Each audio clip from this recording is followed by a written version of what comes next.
Episode 6 of Strong Girl Namsoon starts with the narration of the origin to Namsoon's family's power. Apparently, the first woman to have such strength was in 1593, and she passed it down to all her daughters to the present day. Another important point to note is that this strength becomes most active at the age of 22, when it is traditional for the women to find a partner and get married. Namsoon has just turned 22. We then shift back to the scene with Jeomju and Hee-sik, where the former is informing the latter of her suspicions about CEO Ryushiro. When Hee-sik's house concerned for Namsoon, Jeomju jumps the gun and asks if Hee-sik likes her. Hee-sik does his best to deny it. When he tries to return the money she gave him, she tells him to spend it on the drug investigation instead.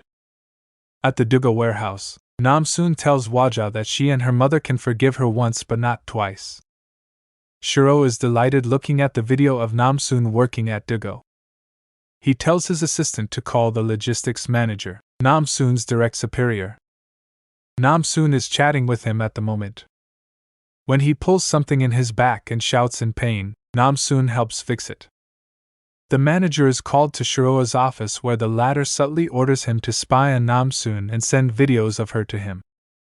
Shiro even promises him a promotion. Meanwhile, Hyunsoo and Sunsang are enjoying a meal at a fancy restaurant. They get a call from Namsoon, who asks Hyunsoo to help her with the deliveries at Dugo. At Dugo, Namsoon saves an employee's life when his clothes get stuck in the conveyor belt. At the same time, Hwaja gets a talking to from the manager for being rude to a customer. He brushed it off when she says the customer grabbed her backside. Jeomju comes home and announces that it's exercise day for the family. Jungon initiates it, but Jeomdong and Namin struggle. Jeomdong then points out to Jeomju that her son hasn't initiated a conversation with her for 5 years. Namin confesses that it's because she sent him a text comparing him to a pig. Jeomju shows no remorse and tells him to lose weight. An upset Namin visits Bongo, and they eat to their fill. They talk about Namsoon, and Bongo calls her to set a date for them to have dinner together. Namsoon is on her way to her part-time job at the time. The news surprises Bongo, who assumes Jeomju is making her work. They move on to the subject of Namin, who claims he can't lose the weight no matter what he does. And since everyone makes fun of him anyway, food is the only thing that makes him happy. Jungon speaks to the detectives but is told that Junhee's scammer can only be caught in 6 months or so. Junhee offers to buy Jungon lunch for all her help. At her workplace, Jeomju gets a notice to change the name of her company Gold Blues, since it's the same as that of a company in the US. She then learns that a lot of women in Gangnam have been borrowing cash to invest elsewhere. She realizes this is connected with Bread Song. As if by fate, she then gets a call about her next appointment with Bread Song. We see the man himself in his office with a woman. He shamelessly flirts while giving her advice and agrees to meet her outside the office as well. The woman leaves his office and meets Jeomju, who is waiting outside. She tells Jeomju how much money Song helped her make. It's now Jeomju's turn to go inside. Bread Song turns the flirting on her, but his demeanor abruptly switches when she calls him out for being a scammer. He vehemently denies and tells her to leave. Before leaving, Jeomju gives Song's assistant her number. They've been playing a certain numbers game and she'd like to continue. She gets in her car and gets a message about the next meeting for the Heritage Club. She accepts and also sets up a private meeting with Shiro. Hee-sik and Dong-suk tell their captain about the discovery of water making drug more potent. Dong-suk keeps looking at the glass of water on the table and collapses just as they are about to leave. Shiro enters a room filled with a group of influential people. He tells them he's taking Dugo International and hopes to have their support. Hee-sik calls Young-tak and tells him Dong-suk is in a bad state. He's about to take him to the hospital when Dong-suk tells him not to. He could lose his career over this, so he asks Hee-sik to help him deal with it quietly, so Hee-sik takes him home instead. One of Shiro's men enters the room, after everyone else has gone, and shows him a case with 10 vials of blue liquid. Dong-suk keeps asking for water, and Hee-sik handcuffs him to his bed to stop him from moving. Young-tak comes over and Hee-sik tells him the team leader was using a mask from the evidence as his drug source. A piece of it was torn off when Hee-sik found it. Shiroa's assistant tells him about Jeomju's wish for a private meeting. He tells her to set it up. Namsoon gets off work and calls Hee-sik, who tells her he won't be able to meet her. Namsoon is confident she can search the warehouse on her own. Once she keeps the phone down, she gets distracted by a nearby food stall. Hee-sik is going through the drug case details when Dong-suk wakes up. He hallucinates and suddenly breaks the handcuffs off. His eyes turn red as he attacks Hee-sik, but Namsoon arrives in time to save him. Together, they manage to control Dong-suk till he passes out, but it's obvious his strength was far above his normal level. Hee-sik tells Namsoon to look for anything white in the Dugo warehouse. He asks if she has anyone who can accompany her. She does indeed, as we see Namsoon meet with Hyunsoo and Sun-sing, literally carrying them on her back on the way to Dugo. Jeomju asks Na-young to convey to Opulentia that she's looking for information about Shiro and the source of his money. Na-young informs Jeomju that Jungon plans to stay outside overnight, which comes as a shock to Jeomju. Jungon is definitely enjoying as she sings with Junhee at a karaoke bar.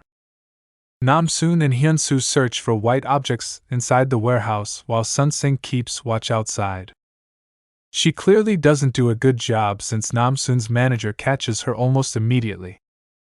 But she passes it off as having stopped here to use the restroom. The manager searches inside the warehouse as well, but the Namsoon and Hyunsoo manage to hide. They come out of their hiding spot thinking it's all clear, but the manager turns up again. Namsoon is surprised and accidentally sends him flying. After their date, Junhee drives Jungon and himself to a hotel. She gets angry when she realizes he only wants to use the restroom and carries him inside the hotel instead. Na-young enters Jeomdong's room and gives him a drink, and they discuss his work on a web novel. He's writing a romance novel, but she doesn't seem impressed. Namsoon and Hyunsoo collect all the white objects in Namsoon's handmade cart and run off. Waja drinks on her own and thinks about the few moments she shared with Jeomju. The detectives find Namsoon's filled cart right outside their doorstep. Meanwhile, her manager is stuck in one of the warehouse's highest shelves. Dong-suk finally seems back in his senses, so Hee-sik lets him loose. Dong-suk admits his hallucinations and confesses he felt strong in that moment. In Shiroa's secret lab, the scientist says that the drug cannot be taken without an antidote, as it would be self-destructive. Shiro says that becoming a stronger version of yourself is worth paying the price of death. The scientist continues, saying that the drug destroys the organs controlling the hormones, and the only way to survive is having sea hare's blood, the blue liquid Shiro keeps having. The scientist says he'll need more sea hares soon. Shiroa's assistant enters and Shiro beats him up for letting the police learn what he looks like. Hee-sik tells Dong-suk to stay away from water for one more day. He agrees and tells Hee-sik he can manage being alone in the apartment. Sun-sing and Hyunsoo wonder why Namsoon was stealing all those things. Then they discuss leaving the hotel so as to not inconvenience Jeomju anymore. But when Sun-sing suggests getting a place together, Hyunsoo makes it clear he wants to live separately. Jungon comes home after her night out to face an angry Jeomju. The latter tells her mother to get divorced before she jumps into another relationship. Jungon says that being old shouldn't be a reason for her to not fall in love. She accuses Jeomju of having a plastic heart. Namsoon wakes up to texts from Hee-sik thanking her for her help. At breakfast, Namsoon tells Jeomju that she will be having dinner with her father. Just as Jeomju is talking about Namsoon's strength being put to use, Namin bursts out in anger. He says he's going to move in with his father and accuses Jeomju of loving Namsoon more than him. Later, while sitting in her office, Jeomju calls Na-young and tells her to organize a party at her hotel. Hee-sik turns up at Dugo, giving Namsoon a surprise. She admits she missed him even though she saw him yesterday. Waja sees them talking to each other, Jeomju is dressed to the nines and looking in the mirror when she gets a phone call. Junggan is on her way out when she bumps into the driver she had an altercation with. He seems dazed and is drinking a bottle of water. Namin is in his cafe when a pretty woman walks in. Her boyfriend walks in soon after and complains about Namin staring at her. Thinking about the previous woman's comments, Namin ingests the tablet she gave him. Meanwhile, Dong-suk's state grows worse as he starts looking for water in the apartment. He ends up staring at the only liquid available, the water in the toilet. The logistics manager takes out a phone that he had hidden in the warehouse and finds he's caught Nam-soon and Hyun-soo stealing goods from there. Jeomju arrives for her meeting with Shiro. However, Hwaja runs up to an unaware Nam-soon, knife in hand, and attacks her. Hee-sik calls out but he's too late. The episode review. These episodes are in general longer and slower than they need to be, but that said, there is still quite a bit to enjoy here. Episode 6 gives us more of an explanation of how the drug works and a thrilling segment as Dong-suk struggles against his thirst for water.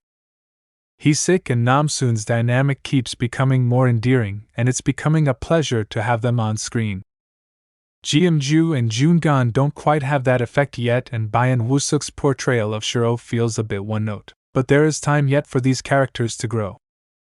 The story about Namin is dangerously close to being problematic, but this is one of those storylines where you can't know until much later. A lot depends on the trajectory of the tale, and whether Namin is forced to lose weight, or rather find acceptance. Junggan's storyline, on the other hand, is wholesome and sweet. It's nice to see a K-drama advocating for romance amongst older people. Their scenes come across as cute, although some bits can seem over the top. But this does fit in with the show's general aesthetic. Overall, we're looking forward to the next episode,